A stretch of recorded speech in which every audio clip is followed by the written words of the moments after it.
নমস্কাৰ আজি হৈছে 16 নৱেম্বৰ অসমৰ লগতে ভাৰতৰ বিভিন্ন প্ৰান্তৰ পৰা আজি ৰাতিপুৱাৰ কেইবাটাও খবৰ আহি পৰিছে এই মুহূৰ্তত জনাইছো আজিৰ প্ৰথমটো খবৰ ভয়ংকৰ বিপদৰ দিশত বাংলাদেশৰ হিন্দুসকল হলনি হ'ব বাংলাদেশৰ সংবিধান বাংলাদেশৰ হিন্দুসকলৰ বাবে ভয়ংকৰ আগজাননী বাংলাদেশৰ হিন্দুসকলৰ বাবে আৰু অধিক হ'ব ভয়াবহ দেশখনৰ পৰিস্থিতি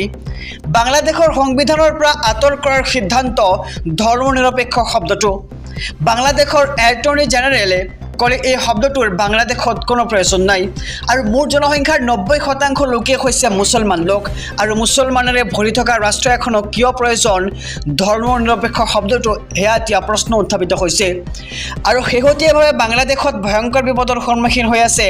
হিন্দুসকল দুৰ্গা পূজাৰ সময়ত হিন্দুসকলৰ বিৰুদ্ধে প্ৰতিবাদ কৰিছিল মোল্লা তথা মৌলবীসকলে বৰ্তমান বাংলাদেশত নিতৌ হাজাৰ হাজাৰ হিন্দুৱে কৰি আছে প্ৰতিবাদ আৰু বাংলাদেশৰ হিন্দুসকলৰ বাবে ভয়ংকৰ আগজাননী বাংলাদেশৰ হিন্দুসকলৰ বাবে আৰু অধিক হ'ব ভয়াবহ দেশখনৰ পৰিস্থিতি এই মুহূৰ্তত জনাইছো আজিৰ দ্বিতীয় নম্বৰ খবৰটো আধাৰ কাৰ্ডৰ লাখ লাখ গৰাকীৰ বাবে ডাঙৰ খবৰ অহা 31 ডিচেম্বৰৰ পূৰ্বে কি কৰিব লাগিব আধাৰ কাৰ্ড থকাসকলে এটা গুৰুত্বপূৰ্ণ খবৰ আহি পৰিছে সমগ্ৰ দেশবাসীলৈ জনাইছো খবৰটো যে আধাৰ কাৰ্ড থকা লাখ লাখ লোকৰ বাবে আহি পৰিছে জৰুৰী খবৰ অহা 31 ডিচেম্বৰৰ পূৰ্বে কৰিব লাগিব গুৰুত্বপূৰ্ণ কেইটামান কাম ঘৰত বহি আপুনি কৰিব পাৰিব এই জৰুৰী কাম কেইটা বেংক একাউণ্ট থকা গৰাকীয়ে শীঘ্ৰে কৰক এই কাম পেন কাৰ্ডৰ সৈতে লিংক কৰিব লাগিব আপোনাৰ আধাৰ কাৰ্ডখন যিসকলে কৰ দিয়ে তেওঁলোকে এই কাম কৰাটো বাধ্যতামূলক আৰু ঘৰতে বহি সহজতে লিংক কৰিব পাৰিব পেন কাৰ্ড আৰু আধাৰ কাৰ্ডখন পেন কাৰ্ড আধাৰ কাৰ্ড লিংক কৰিবলৈ 5টা প্ৰক্ৰিয়াৰ মাজেৰে যাব লাগিব আপুনি আমি সবিশেষ জনাই যাম যে আপুনি ঘৰতে বহি কেনেদৰে লিংক কৰিব পান আৰু আধাৰ কাৰ্ড দুখন টেক্স ই-ফিলিং পৰ্টেলত গৈ আপুনি www.incometax.gov.in ৱেবছাইটত যাব লাগিব আৰু তাৰ পিছত হোম পেজত গৈ কুইক লিংকছ অপশ্যনত ক্লিক কৰক তাৰ পিছত লিংক আধাৰ ষ্টেটাছত গৈ আপোনাৰ পেন আধাৰ নম্বৰ সন্নিৱিষ্ট কৰক পূৰ্বতে যদি লিংক হৈ আছে তেন্তে লিংক হৈ থকা বুলি মেছেজ আহিব আপোনালৈ আৰু লিংক হৈ নাথাকিলে লিংক আধাৰ অপশ্যনত ক্লিক কৰিব লাগিব আপুনি আৰু ইয়াৰ পিছতেই পেন কাৰ্ডৰ সৈতে লিংক হৈ পৰিব আপোনাৰ আধাৰ কাৰ্ডখন আৰু আধাৰ কাৰ্ড থকা লাখ লাখ লোকৰ বাবে এয়া আছিল এক জৰুৰী খবৰ আমি খবৰটো জনাই গৈছোঁ আমাৰ সমুদৰ্শকক এই মুহূৰ্তত জনাইছো আজিৰ তৃতীয় নম্বৰ খবৰটো ৰাষ্ট্ৰীয় আৰু ৰাজ্যিক ঘাইপথত চলাব নোৱাৰিব ই ৰিক্সা জিলাই জিলাই জাৰি কৰা হৈছে কঠোৰ নিৰ্দেশনা ই ৰিক্সা চালকৰ বাবে আহি পৰিছে ডাঙৰ খবৰ এতিয়াৰে পৰা কোনো ৰাষ্ট্ৰীয় ৰাজ্যিক ঘাইপথত চলাব নোৱাৰিব ই ৰিক্সা ই ৰিক্সা চালকসকলৰ বাবে জাৰি কৰা হৈছে গুৰুত্বপূৰ্ণ নিৰ্দেশনা মহানগৰীৰ পিছত বৰপেটা পৰিবহণ বিভাগে জাৰি কৰিলে এই জাননী ই ৰিক্সা চালক সন্থাৰ সৈতে হোৱা বৈঠকত এই গুৰুত্বপূৰ্ণ সিদ্ধান্ত গ্ৰহণ কৰা হৈছে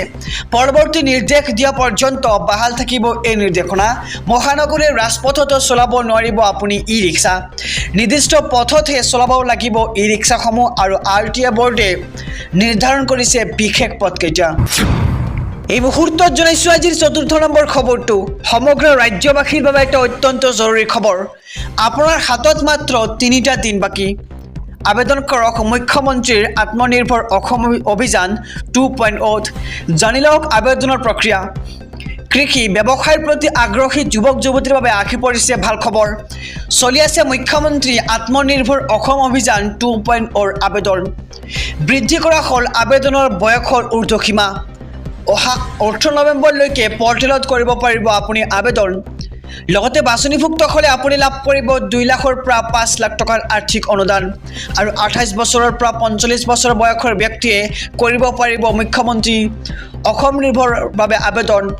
পূৰ্বে এই সীমা আছিল 40 বছৰলৈ আৰু সাধাৰণ শ্ৰেণীৰ আবেদনকাৰী 10ম শ্ৰেণী উত্তীৰ্ণ হ'লেই হ'ব আনহাতে ST/SCৰ আবেদনকাৰীয়ে 10ম শ্ৰেণীলৈকে পঢ়া হ'ব লাগিব আৰু ইয়াৰ বাবে কৰিব লাগিব আপুনি পঞ্জীয়ন অভিযান্ত্ৰিক শিক্ষা তথা ডিগ্ৰী থকাসকলে লাভ কৰিব 5 লাখ টকা আনহাতে আনসকলে লাভ কৰিব 2 লাখ টকাৰ আৰ্থিক অনুদান আৰু আবেদনৰ বাবে কি কি নথিপত্ৰৰ প্ৰয়োজন হ'ব আমি সবিশেষ জনাই যাম SB অসম মিডিয়াৰ সমুদৰ্শকক যে শিক্ষাগত অৰ্হতাৰ প্ৰমাণপত্ৰ বেংক পাছবুক ড্ৰাইভিং লাইচেন্সৰ প্ৰয়োজন হ'ব আধাৰ কাৰ্ড পান কাৰ্ড আৰু ভোটাৰ কাৰ্ডৰ প্ৰয়োজন হ'ব লগতে পৰ্টেলত গৈ আপুনি কৰিব লাগিব এই আবেদন আৰু আপুনি নিয়োগ বিনিময় কেন্দ্ৰত পঞ্জীভুক্ত হ'ব লাগিব আৰু আগ্ৰহী আবেদনকাৰীয়ে kama.assam.gov.in কৰিব লাগিব আবেদন আৰু নিজৰ সম্পূৰ্ণ নাম মোবাইল নম্বৰ ইমেইল আইডিৰে কৰিব লাগিব পঞ্জীয়ন আৰু বেংক পাছবুক আপুনি ইয়াৰ সৈতে সংলগ্ন কৰিব লাগিব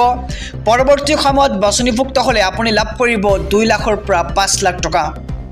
ডিসেম্বৰতে লাভ কৰিব চৰকাৰী ঘৰ পকী ঘৰক লৈ চৰকাৰৰ বৃহৎ ঘোষণা চৰকাৰী পকী ঘৰৰ হিতাধিকাৰীসকলৰ বাবে আহি পৰিছে জৰুৰী খবৰ আবেদন কৰিও ঘৰ নপোৱাসকলৰ বাবে আহি পৰিছে ভাল খবৰ অহা ডিসেম্বৰ মাহতেই বাকি থকাসকলে লাভ কৰিব চৰকাৰী ঘৰ আৰু PMAY পকী ঘৰক লৈ ৰাজ্য চৰকাৰৰ বৃহৎ ঘোষণা ডিসেম্বৰ মাহতে পঞ্চায়ত সচিবক ঘৰ প্ৰদান কৰি শেষ কৰিবলৈ নিৰ্দেশ দিয়া হৈছে আৰু ঘৰ প্ৰদান কৰি শেষ কৰিব নোৱাৰিলে বদলি কৰি দিয়াৰ হুংকাৰ এতিয়া প্ৰদান কৰা হৈছে আৰু 60,000 বাদ পৰি ৰোৱা ঘৰ শীঘ্ৰে প্ৰদান কৰিবলৈ নিৰ্দেশ দিয়া হৈছে আৰু নতুনকৈ 1,70,000 ঘৰ সোনকালে প্ৰদান কৰাৰ আশ্বাস আৰু PMAY পকী ঘৰক লৈ যোগান মন্ত্ৰী ৰঞ্জিত দাসৰ ডাঙৰ মন্তব্য আৰু ডেডলাইন বান্ধি পঞ্চায়ত সচিবৰ বিৰুদ্ধে কঠোৰ হোৱাৰ ঘোষণা কৰা হৈছে আৰু ৰেচন কাৰ্ড থাকিলে চৰকাৰী ঘৰৰ বাবে আপুনি এতিয়াই কৰক আবেদন কিয়নো ডিসেম্বৰতে আপুনি লাভ কৰিবলৈ সক্ষম হ'ব চৰকাৰী পকী ঘৰ আৰু আবেদন কৰিও ঘৰ নপোৱাসকলৰ বাবে আহি পৰিছে ভাল খবৰ অহা ডিসেম্বৰ মাহতে বাকি থকাসকলে লাভ কৰিব চৰকাৰী ঘৰ